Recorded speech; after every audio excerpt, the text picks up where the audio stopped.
los intocables. Los intocables.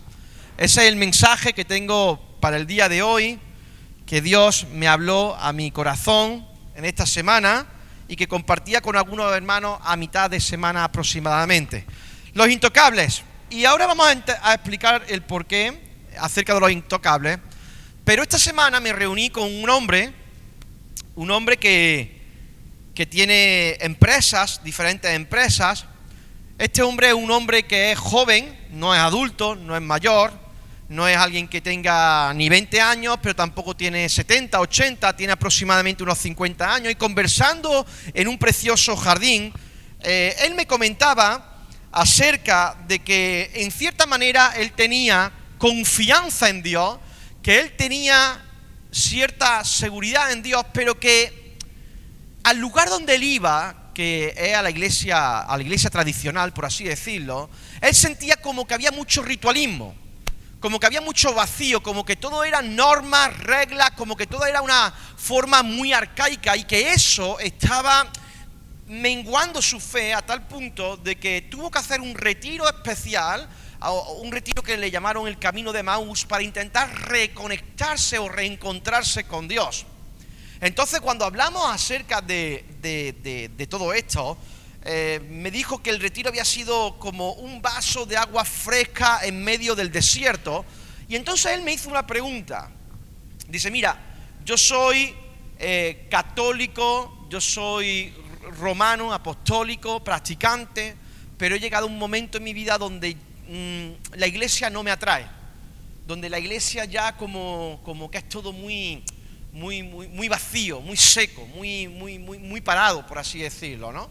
Dice, pero te quiero hacer una pregunta después de comentarte yo lo que yo he sentido. ¿Cómo es en tu iglesia? Porque vosotros también sois cristianos, aunque sois evangélicos, sois cristianos. No, yo soy cristiano.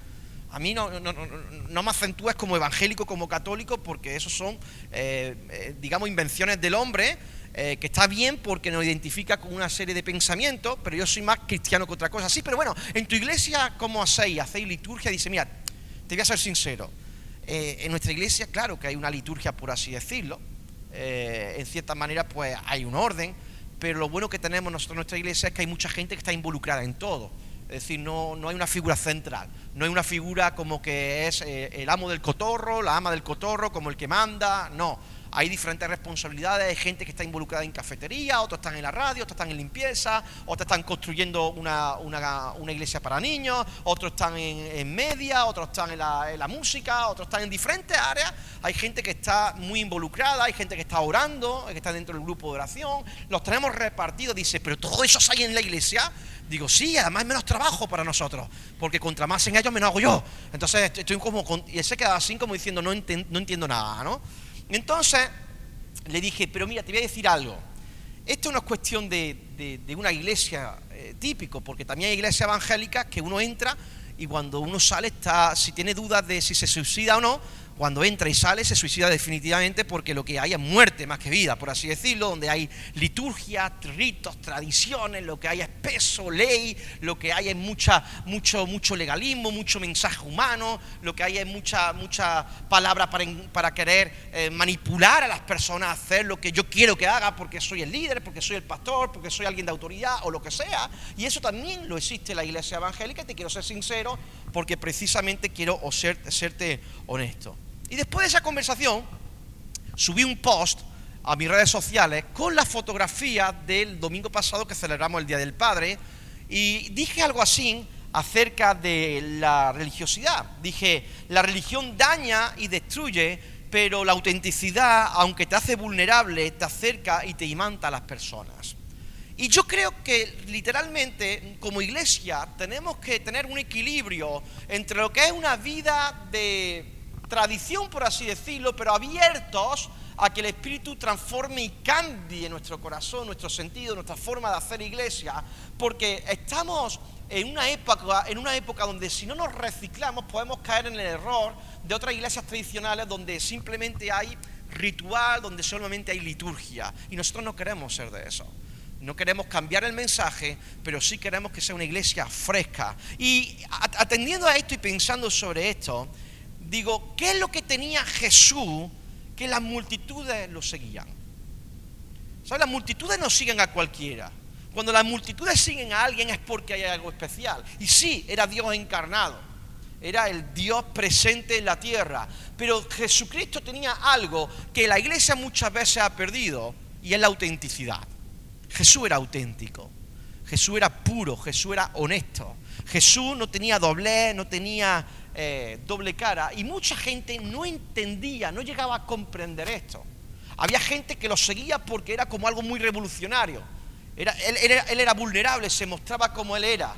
Tenía la capacidad de abrazar, pero tenía también la capacidad de poner a la gente en su sitio. Tenía la capacidad de señalar algo que estaba mal, pero tenía la capacidad de liberar de la condenación a alguien que se sentía condenado. Así que encontré un texto en Mateo 9, en el versículo del 9 al 13, que veo una historia donde precisamente es algo que la gente difícilmente llegaba a comprender por la profundidad que había en ello. Dice así: pasando Jesús de allí, vio a un hombre llamado Mateo que estaba sentado en el banco de los tributos públicos y le dijo: sígueme. Y se levantó y le siguió. Y aconteció que estando él sentado a la mesa en la casa, he aquí que muchos publicanos y pecadores que habían venido se sentaron juntamente a la mesa con Jesús y sus discípulos. Cuando vieron esto los fariseos, dijeron a los discípulos: ¿por qué come vuestro maestro con los publicanos y con los pecadores? Al oír esto, Jesús dijo lo siguiente: los sanos no tienen necesidad de médicos, sino los enfermos. Id pues y aprended lo que significa misericordia quiero y no sacrificio, porque no he venido a llamar a justos, sino a pecadores al arrepentimiento. Mirad, lo que para otros eran una auténtica locura, para Jesús era algo normal.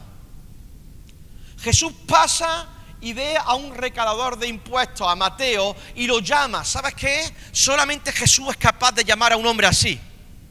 Porque en aquellos tiempos los judíos eran oprimidos por el Imperio Romano. El Imperio Romano les mandaba recaudar muchos impuestos para que ellos pudieran vivir de forma maravillosa. Es como España, la de ahora, ¿no? Por así decirlo, ¿no? Que nos acribillan a impuestos, por así decirlo, ¿no? Pero esos recaudadores de impuestos no eran gente cualquiera. Eran gente de la misma nación. Es decir, es como si un país vecino viene, nos invade, nos atormenta y uno de nosotros trabajamos para ellos para quitaros el dinero. No sé si me estoy explicando. Mateo era uno de ellos. Mateo era uno de esos que eran mal vistos por su propia gente, por los judíos, porque trabajaba para el Imperio Romano recaudando dinero, no solamente para ellos, sino que pedía para ellos, pero también para él.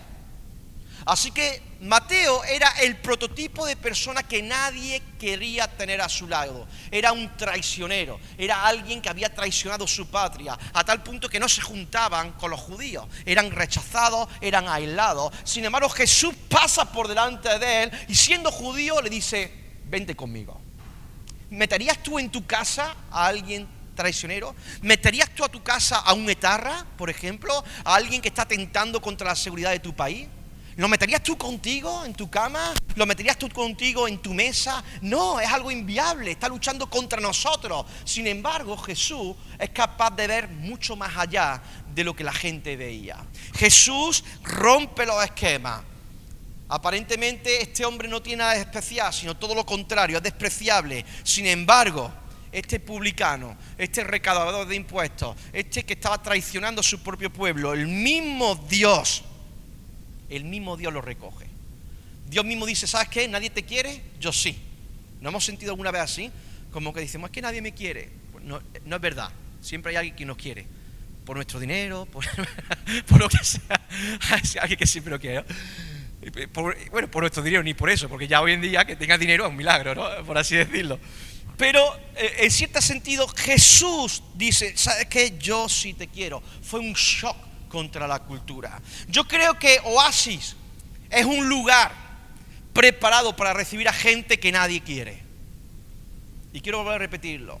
Yo creo que Oasis es un lugar diseñado para gente que nadie quiere. para gente que es mentirosa, para gente que es deshonesta, para gente que es infiel, para gente que es drogadicta, para gente que es ególatra, para gente que es avariciosa, para gente que es pecadora, para gente como tú y yo. Creo que Oasis está diseñado para ese tipo de personas. Donde otros no ven nada, nosotros vemos el potencial de Dios. ¿Sabes por qué? Porque Dios a nadie lo rechaza. Dios no rechaza a nadie. Y si Dios no rechaza a nadie, menos nosotros. Aunque desgraciadamente en la iglesia esto ocurre. Y ahora vamos a entrar de lleno en eso. Antes de entrar en eso, veo la autenticidad de Jesús. Veo lo auténtico que es Jesús. Porque dice que estaba él sentado en la mesa y no estaba sentado con cualquiera. Estaba sentado con esos publicanos, que eran mal vistos, y también con los pecadores. Y se habían sentado para tener una conversación con Jesús y con sus discípulos. Y me encanta porque la gente se volvía loca por Jesús.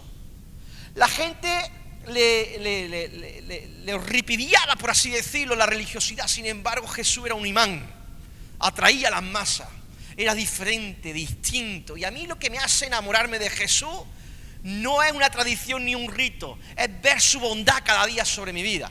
Es decir, Señor, soy tan miserable, pero aun siendo miserable, tú sigues contando conmigo. Y no solamente sigues contando conmigo, sino me das valor.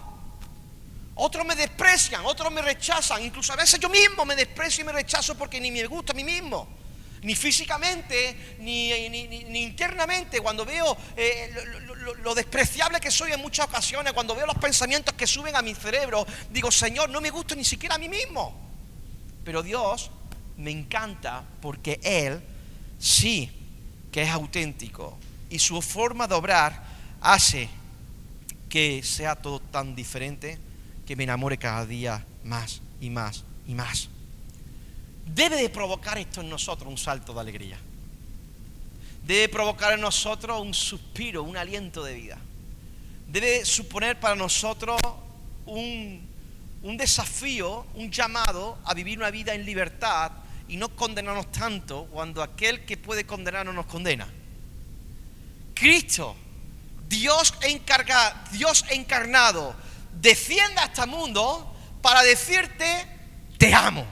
Sí, Señor, pero es que resulta que te amo, no me cuentes historia, no me cuentes cuentos, déjate de historia, sí, pero es que cuando veo, sí, por eso estoy aquí, porque te amo. Pero es que fallé, es que hice tal, sí, pero estoy enamoradito de ti, aunque eres imperfecto. ¿No es maravilloso tener un Dios así? ¿No es maravilloso tener a un Dios que en aquellos momentos la religión organizada, por así decirlo, condenaba, señalaba, enjuiciaba, los despreciaban, y ahora el mismo Dios, el que es capaz y el que es no solamente capaz, sino el que tiene la autoridad para señalar, en vez de señalar se sienta con ellos? ¡Wow! A mí me encantaría estar sentado en esa mesa con Jesús. No me encantaría estar sentado en la mesa del Sanedrín. No me encantaría estar sentado en la mesa de los poderosos religiosos. Me encantaría estar sentado delante de Jesús, porque solamente en Jesús podemos hallar libertad. Cristo llama a los publicanos, hermanos. Cristo llama a aquellos que nadie los quiere. Y también Cristo llama a los pecadores, a aquellos que no damos la talla. Cristo nos está llamando, y por eso mismo a mí prácticamente me tiene locamente enamorado. Ahora, las personas critican lo que no pueden comprender. Las personas critican lo que no pueden comprender. Dice que cuando vieron esto los fariseos, dijeron a los discípulos, ¿por qué come vuestro maestro con los publicanos y pecadores? Si estás haciendo esa pregunta, lo que me está diciendo a mí, ¿sabes qué es? Que ellos no se sentaban con los pecadores. Que ellos no se sentaban con lo que ellos entendían que no eran la crème de la crème.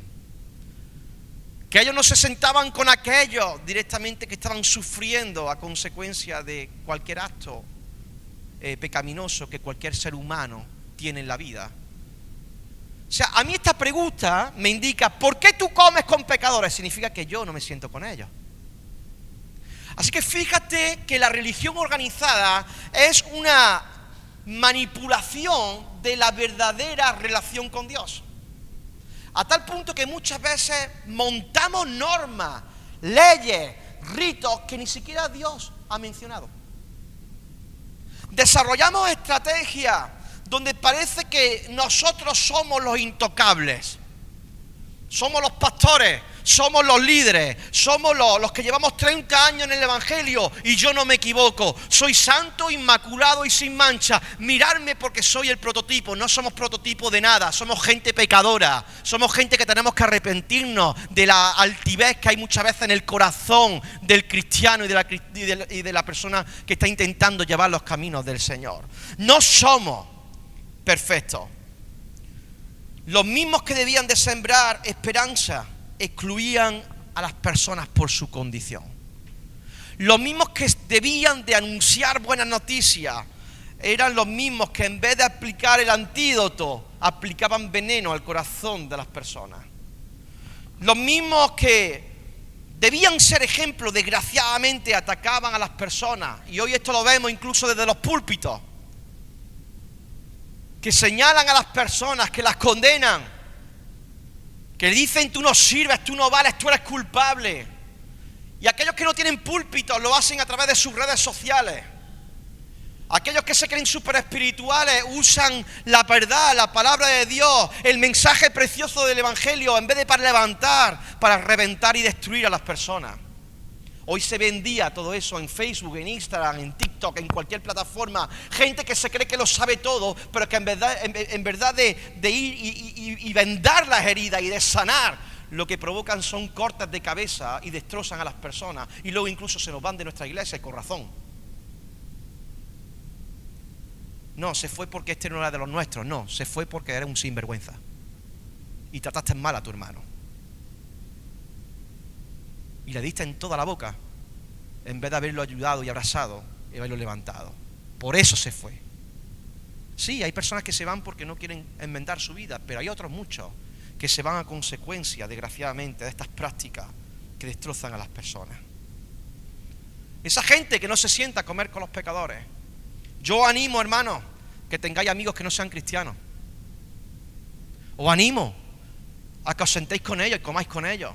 A veces vivimos una burbuja donde solamente salimos con la gente que es cristiana. Parecemos más una secta que un equipo de trabajo enviados para la única vez que nos sentamos con gente o vemos a gente que no es cristiana es para evangelizar las calles y para decirle que si no se arrepiente van a estar condenados de por vida. Claro, ¿quién quiere tener amigos así? Sin embargo, Jesús se sentaba y hablaba con amor. Hablaba con misericordia. Esta gente ponía obstáculos, normas humanas, leyes que no provenían de parte de Dios. Parecía como que ellos tenían la franquicia de lo que era incorrecto y lo que era correcto. ¿Has visto esta gente? Que parece como que son los que tienen la franquicia de lo que es bueno, lo que es malo, lo que puede hacer, lo que no puede hacer, que se meten en tu vida, que simplemente no te llaman nunca para saber cómo estás. Nunca te llaman para saber cómo va tu vida. Nunca te llaman si estás bien económicamente, si necesitas una manzana para tu frigorífico, si necesitas un abrazo. Ahora, como te vean haciendo algo malo, son los primeros que se acercan para reventarte. ¿Habéis encontrado alguna vez a una persona así? ¿Verdad? Os reís porque es tan real como la vida misma. Es decir, lo que ocurría miles de años atrás también ocurre hoy en día. Gente que se cree con todo el derecho de juzgar los corazones. Sí podemos juzgar, pero no para condenar, sino para ayudar. Ahí está la gran diferencia. Yo sí puedo juzgar una mala actitud de mi hermano Jonathan, pero no para condenarlo, sino para acercarme y ayudarlo. Esa es la actitud del amor y la actitud del fariseísmo religioso que hay dentro de la iglesia. Es un cáncer para la iglesia cuando las personas se dedican a juzgar con una intención maliciosa, sin ninguna intención de ayudar en el proceso. Es un cáncer cuando rechazamos a las personas por sus defectos. Y cuando la iglesia opera de manera normal con todo esto, ¿sabe lo que se crea dentro de la iglesia? una metástasis espiritual. ¿Sabe lo que es la metástasis? Es un cáncer que literalmente va por todas las partes del cuerpo. Y tenemos que entender que cada uno de nosotros somos agentes para parar esa enfermedad. No somos nadie para condenar a nadie. Y si tenemos que juzgar algo, tenemos que hacerlo desde el amor. Mateo 23:13 dijo Jesús en una ocasión: mas ay de vosotros, escribas y fariseos, sois una hipócrita. Vosotros que pensáis que tenéis la ley, que pensáis que sois los verdaderos, sois unos hipócritas, sois personas, acordaros de hipocresía, viene de máscara, doble máscara, era lo que usaba la gente, los actores, para representar otro papel que no le correspondía. Tenéis una máscara puesta, estáis mostrando algo que no es. Pero es que no solamente sois unos hipócritas, dice, porque cerráis el reino de los cielos delante de los hombres, pues ni entráis vosotros, ni dejáis entrar a los que están entrando. Es decir, nosotros con nuestras mismas actitudes, en vez de colaborar, perjudicamos. Y yo quiero que Oasis sea una iglesia auténtica, una iglesia donde los pecadores entren y se sienten como tú y yo, que estamos bajo la misericordia y la gracia de Dios. ¿Qué significa? ¿Que vamos a seguir pecando por deporte? No, significa de que entendemos que el corazón del ser humano está enfermo. Y si mismo Jesús se sentaba con ellos, ¿quiénes somos nosotros para condenarlos y juzgarlos? Ellos son los intocables, pero nosotros tenemos que hacernos tocables. Nosotros no podemos permitirnos ese tipo de concepto. Si queremos crecer sanamente, porque hacer que una iglesia crezca en Córdoba es fácil. Yo sé hacerlo, humanamente. Cada 2 meses traigo un predicador famoso, empieza a llenarse gente de otra iglesia y lo llenamos rápido. Invierto 5.000 o 6.000 euros en un grupo de alabanza fuerte, conocido, me lo traigo, la iglesia se me llena en un momento. Pero nosotros no queremos llenar la iglesia así. Nosotros queremos llenar la iglesia de gente pecadora, de gente que necesita a Jesús, de gente que no se mueve por una religiosidad, sino por una relación auténtica con Jesús. Me estoy explicando. La gente no necesita un show, la gente necesita encontrarse con Jesús. Ahora, cuando entran por esas puertas tienen que encontrarse a gente imperfecta. No pueden encontrarse a gente que les mire por encima del hombro. No pueden encontrarse con gente que diga, sí, pero yo tengo más capacidades que tú.